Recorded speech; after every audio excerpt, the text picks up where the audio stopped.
Public input. Now there are 6 requests accepted.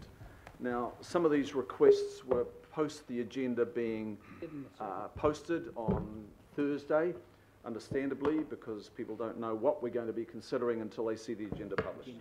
So Panmure Community Action Group related to item 8, the Panuku program. Greater Auckland Urban Auckland Generation Zero Heart of the City Walk Auckland City Centre Residents Group jointly with just 3 spokespersons considering item 9 City Centre Master Plan 2040. Sorry, that's under public input, yes. And then we go to local board input, and we'll hear from Chris Makoari, Chair of Tamaki, Maunga Kia Tamaki, on the rezoning of land in Tamaki, and that's item 18. Then we'll hear from Chair Papatoom from the Waitemata Local Board on the City Centre Master Plan 2040, item 9. And then we'll go to Andy Baker, finally, Deputy Chair of Franklin, on the Panuku program update, and that is item 8. So I think I've got all that in order. We'll start with the public input from the Panmure Community Action Group, and welcome Keith Sharp. Thanks, Keith. Good to have you here. Thank you very much. Yeah. And we've got the standing orders allocate 5 minutes, and in your good hands. Right, thank you. Right, good morning. My name's Keith Sharp. I'm the Secretary of the Panmure Community Action Group, which has been a lobby group for the Panmure community for the past 18 years on many council issues. Thank you for the opportunity to speak to this community today on the subject of the future of the Panmure Library and Panmure Community Hall in Panuku Development Auckland's Unlock Panmure project, and the proposal by Councillor Bartley to revoke and replace Clause E of Resolution number PLA 2018-21, carried at this committee's meeting of 6th of March 2018. Specifically, revoking the sentence, authorise the redevelopment of 7 to 13 Pilkington Road, Panmure, as a mixed-use development with proceeds of sale being ring-fenced to be reinvested into a new community facility in Panmure, and replace with authorise the investigation into the redevelopment of 7 to 13 Pilkington Road, Panmure as a mixed-use development. Now, that seems such a very small change, doesn't it? And we have to wonder why it has taken most of the year to get even this amendment to this stage in the face of seemingly stubborn resistance on the part of some people in council to allow any change whatsoever to that resolution. So why does this committee think that the Panmure Community Action Group has been so insistent that the change should happen? I'd like to go back to the start of the whole Unlock Panmure process a year ago. Panuku Development Auckland held a series of open days to inform and engage the Panmure community in a project to bring real improvements to a town centre that has been neglected by successive councils for far too long. Our group engaged positively with that and encouraged the wider Panmure community to do the same.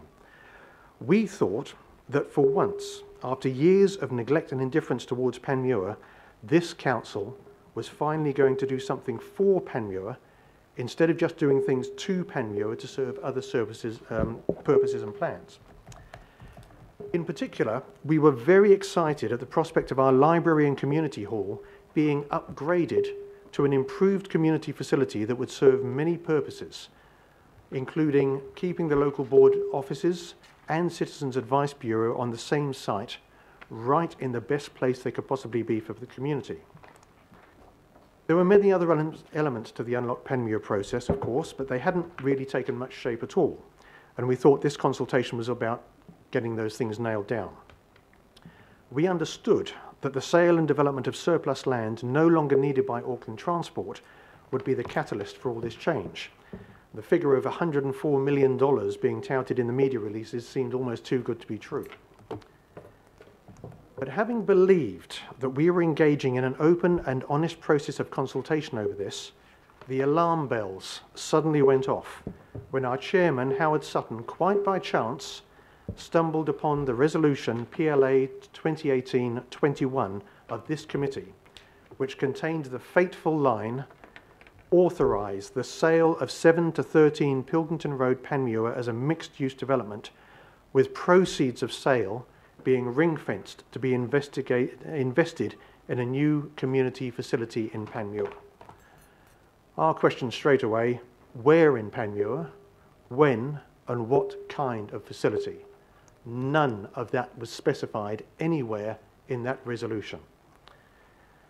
When we saw, in addition to that statement, the fact that the site was valued at some $18 million, making it potentially the jewel in the crown of the proposed property sale programme, we felt we had been royally duped.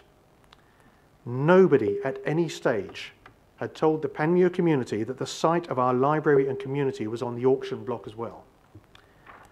When we later discovered that Panuku was already in commercial discussions with neighbouring landowners about the future of the site, the alarm bells were joined by sirens and red flashing lights, especially when we were told that our own local board members, under threat of personal financial liability, were forbidden to discuss these negotiations in public.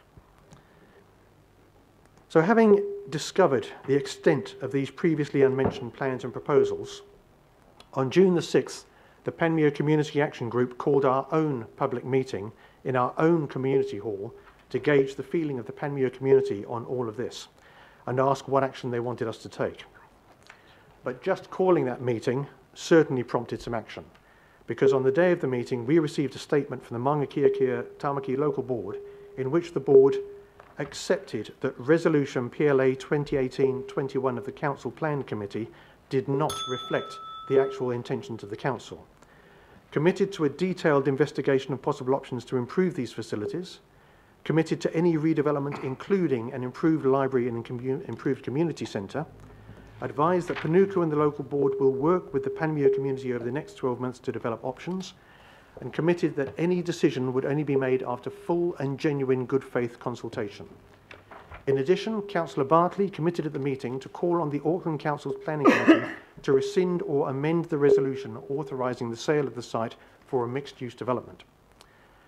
Nearly 6 months later, we're now at the point where Councillor Bartley feels able to present her amendment to the aforementioned resolution to this committee in the reasonable expectation that it will pass. We are under no illusions about the amount of political pressure that has been brought to bear within Auckland Council on this issue, and nor are we under any illusions that there are some who are probably furious with the Panmure Community Action Group for challenging what they might have assumed to be a fait accompli in authorising the potential sale. But challenge it we did, because to us, the process by which the community was led to expect one thing in the early stages of the Unlock Panmure consultation process, while Auckland Council committees were plotting another, was a classic case of a community being led up a very familiar garden path. So we are now, okay, one more sentence. We now appear at this meeting in support of the amendment being proposed by Councillor Bartley, with the expectation that it will be accepted. And I'd like at this stage, in closing, to remind the Planning Committee that the Panmure Library and Community Hall were not built by Auckland Council, nor were they built by the former Auckland City Council. They were built by the Mount Wellington Borough Council, which means they were built by the Panmure and Mount Wellington community. So the ball is now in this committee's court. Thank you. Thank you, Keith. And I want to acknowledge Councillor Bartley's work, and it has been some ongoing and unrelenting work over the last few months. So acknowledge Councillor Bartley in getting to these recommendations here today. Questions for Keith on this? Thank you, Keith. Good to hear that you're in support of the direction that we're mapping out through the motions that will be before us shortly. And with the support of this committee, that's what will be followed. We'll get to that item shortly, and you're most welcome to stay. Thank you. Thank you very much. Councillor Bartley, would you like to proceed? Happy to second. Second? Thank you. Yes. Thank you. Councillor Fletcher seconding. All those in favour say aye. Contrary, no. Declare that carried. Now we'll move to 5.2, and that is representation to address item 9, the City Centre Master Plan refresh, the City Centre Master Plan 2040. The bodies being represented by the speakers are Greater Auckland, Urban Auckland, Generation Zero, Heart of the City, Walk Auckland, and the City Centre Residents Group. And I welcome, on behalf of Heart of the City, Viv Beck, Emily Reeves on behalf of City Centre Residents Group, and Patrick Reynolds on behalf of Greater Auckland. So those are the three speakers on behalf of all the groups. Who's opening up? Patrick, thank you. Kia ora. Ngā mihi nui a ki kātou katoa. Thank you very much for your indulgence listening to us briefly this morning. We just want to encourage you when you come to look at the City Centre Master Plan, representing all of these groups. We've got a small amount of time, so I'm just going to keep this very high altitude rather than list projects and so forth, which we have emailed to the Chair already. Firstly, a little bit of historical context. Two moments in the past are really relevant here. One key thing to remember is that the Auckland City Centre still is in the pattern formed in the 1960s, when the population of the entire wider region was below 500,000 people. This is when the one-waying of Hobson Nelson occurred, and Wellesley Street and Fanchel Street were all essentially turned into motorway off-ramps. This is the 1960s vision of a CBD, literally a central business district with very little life and dormitory suburbs. So we're still trying to live in that vision, and it really is time now to rebuild the city in a way that's appropriate to the pressures and the opportunities of the 21st century, and for a population now nearly 1.8 million and heading towards 2 million in say the next 6 years. So that's where we're at. We've really just done incremental little shifts since that big reset in the 60s. The next moment to remember is the 2012, the last of the first City Centre Master Plan, which was a very good document. It was a visionary document.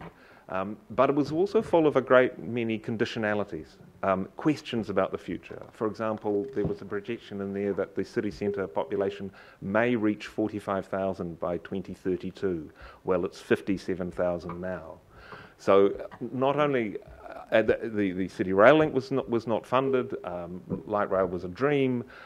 All of these things have happened, and furthermore, the things like the development response from the private sector have been extraordinary, even way beyond the view of an optimist like me. I had no idea that we'd have 3 50-storey towers being built, essentially on the back of the private investment of the City Rail Link and other changes.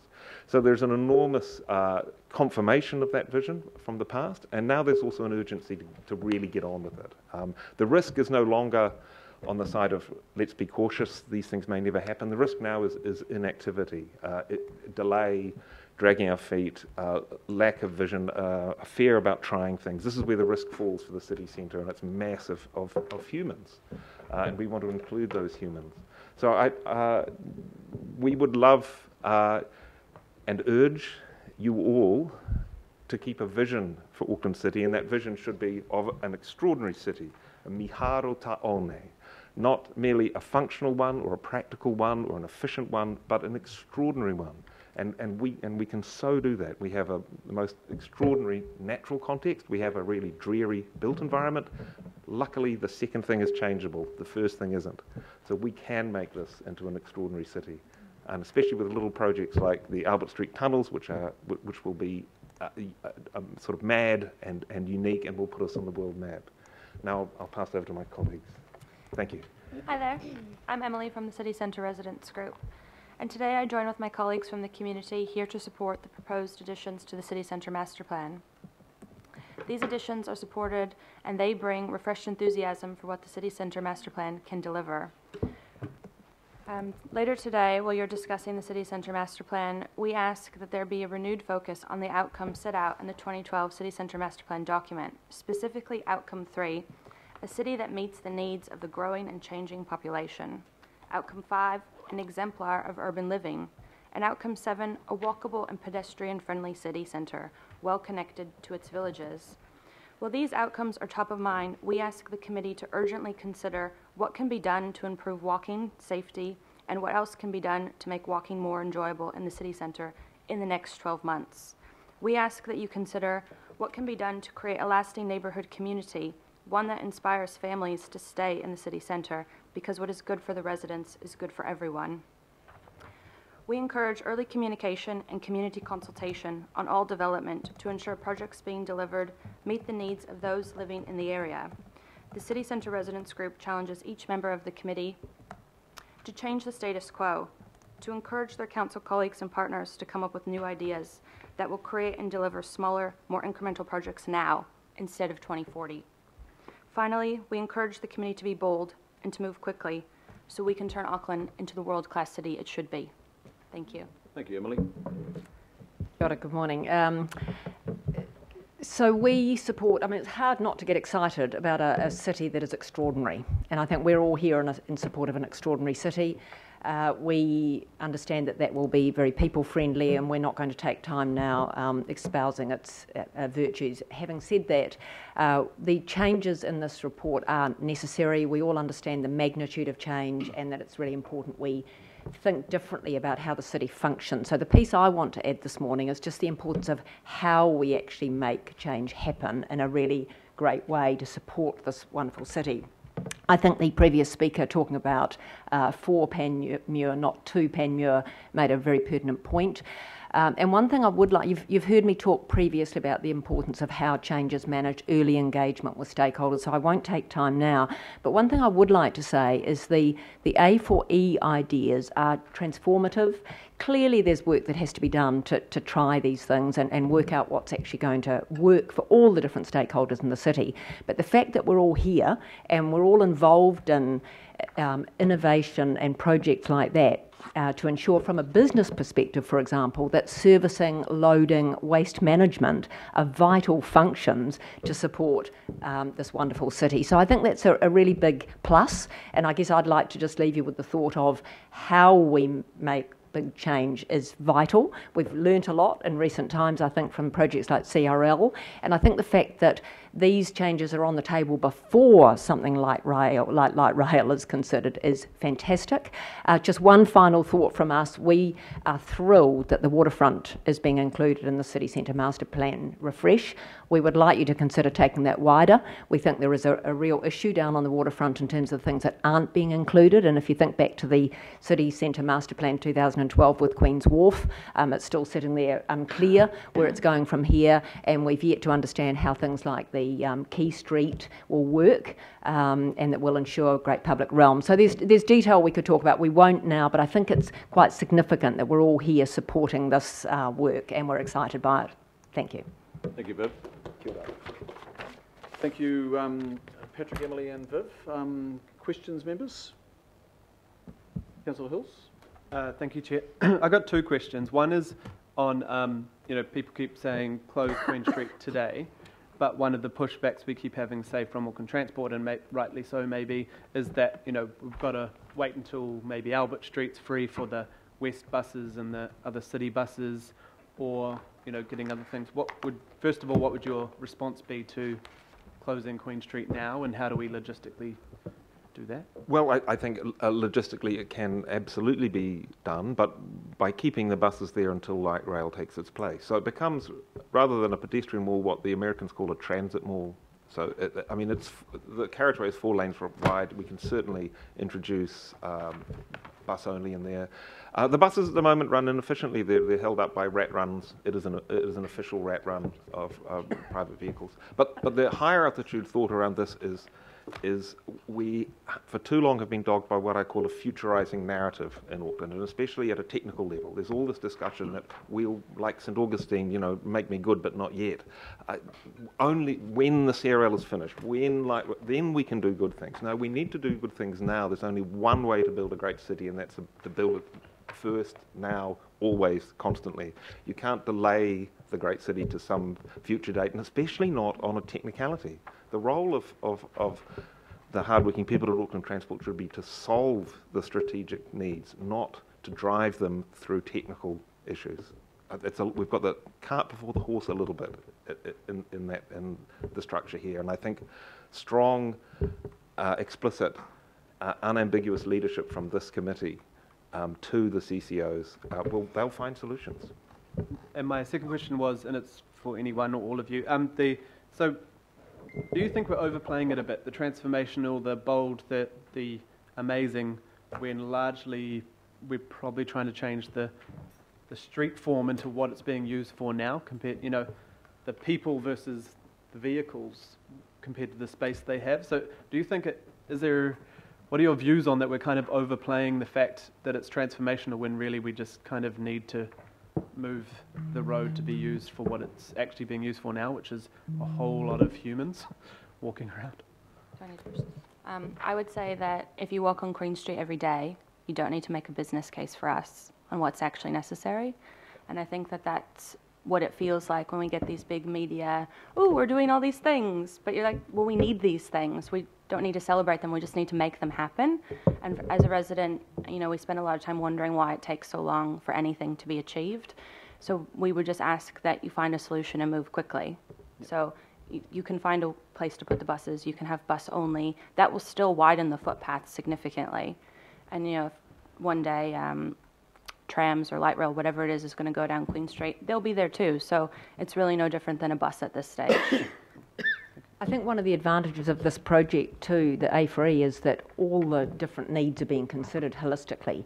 And so we're not looking at things in a silo, we're actually taking a broader look, and that's vital to the success, because we still need the city to work from an economic perspective. Yep. And I think that's what's changing here. Thank you. Perfect. Thank you. Further questions? Members, Councillor Bartley? Thank you, Mr. Chair, and through you. Thank you for your presentation. We all want to build a great city, but Auckland, or the super city, isn't just the city centre.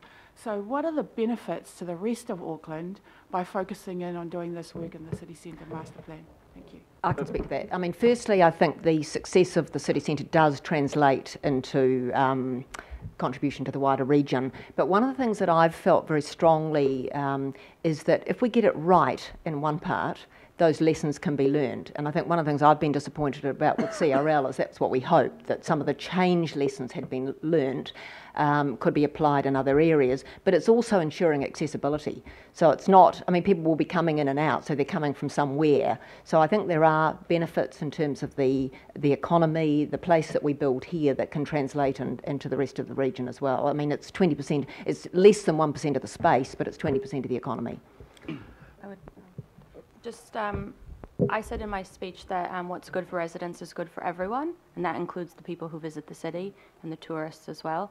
So for us, if you build it at the ground level, that it's nice for the people who live on top of it, that it's nice for everyone. So that's what we'd like to see.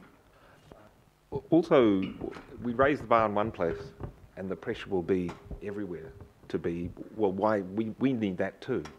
Sort of like a trickle down. Yeah, but more like a flow down. But also things like the city rail link, everybody that gets off at Aotea Station will have got on it somewhere like Otahuhu or Swanson. The city is connected. It is still the centre of everybody's city. The heart is still the heart of the whole body. Thank you. Chair. Mayor Goff. Yeah, thank you very much, Mr. Chairman. I guess my question's to you, Viv. I think our vision is that Queen Street and some of the other major streets like High Street and Federal Street be seen as destinations, not through routes, and that to me is a no-brainer.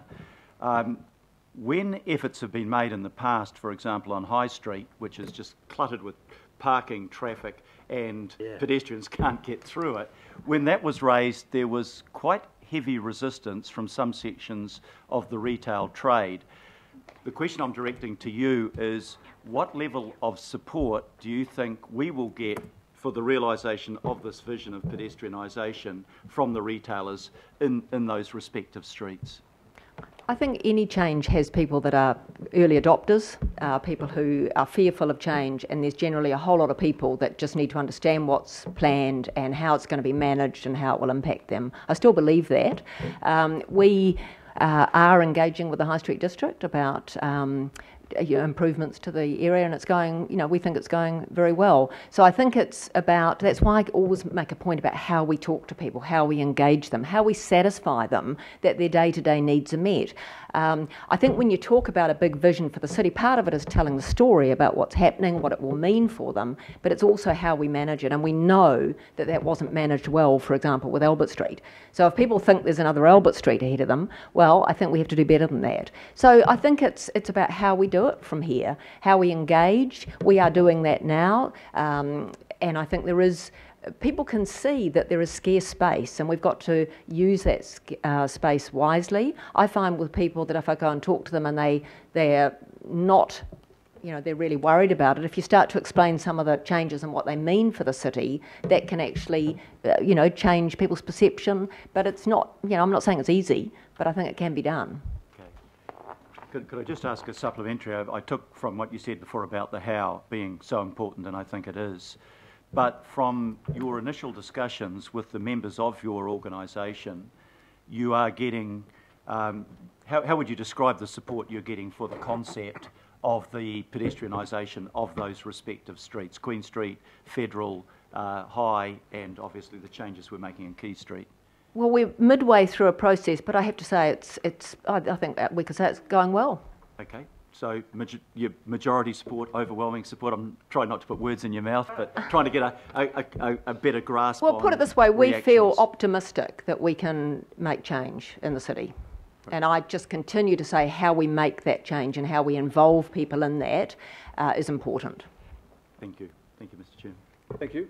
Chair. Member Henry. Thank you, Chair. Just a couple of things. I totally support the pedestrianisation of the whole of the inner city, to be frank. But I'm more interested in your view that what is good for downtown is good for Otara. What is good for downtown is good for Taratu, and how does that work for the poor Māori kid who's kicking a can down Otara Road on a Friday night, or wherever? I can answer this. It is not an either-or situation. No one is suggesting that we don't invest and bring quality to the entire region. This is just a city centre master plan refresh, so this is today's topic, is one answer.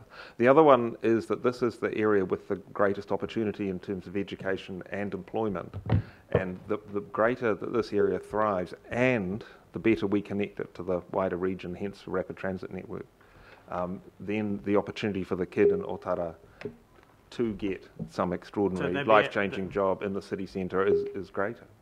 So they'll be able to come by train to kick the can down Quay Street. Hopefully. See, because I'm not just talking about the physical change. I'm talking about how do poor kids in my hood, where I was born and raised, and now where I live in the West, how do poor kids get some of the benefits? I mean, I'm talking about education. I'm talking about jobs. Is there anything in your vision about jumping up and saying, hey, why don't we say any new builds in the whole of Tāmaki have to have 10% Māori employment? So, and that's saying that to the developers as well, not just the council family. Because too often I've seen really cool ideas, and like I said, I totally support the rejuvenation of Tāmaki, but I have to wonder what sort of benefits are for the brothers and sisters that live out west and the brothers and sisters that live out south. Okay, can we reserve those comments when we get to the item, because it's not really a question, with respect, and I just really do want to keep to, throughout the meeting, members, when it's question time, and when it's comment time, it's comment and debate time. So, are there any further questions? There being none, would somebody like to move a motion of acknowledgement? The Mayor and Deputy Mayor. Exactly. Move accordingly. Second. All those in favour say aye. To the contrary, no. Declare that carried. Thank you. Thanks, Emily, Viv and Patrick. Chair, I didn't take it there. I wasn't the one that took that road. I just was given the road, and I happened to kick the can down that road. Yeah, and we can, it's best to, we'll kick the can down the road a little bit more when we get to the item. How about that? Don't come to the committee and kick a can down the road and expect me not to kick the damn thing back. That's all I'm saying. Good. Local board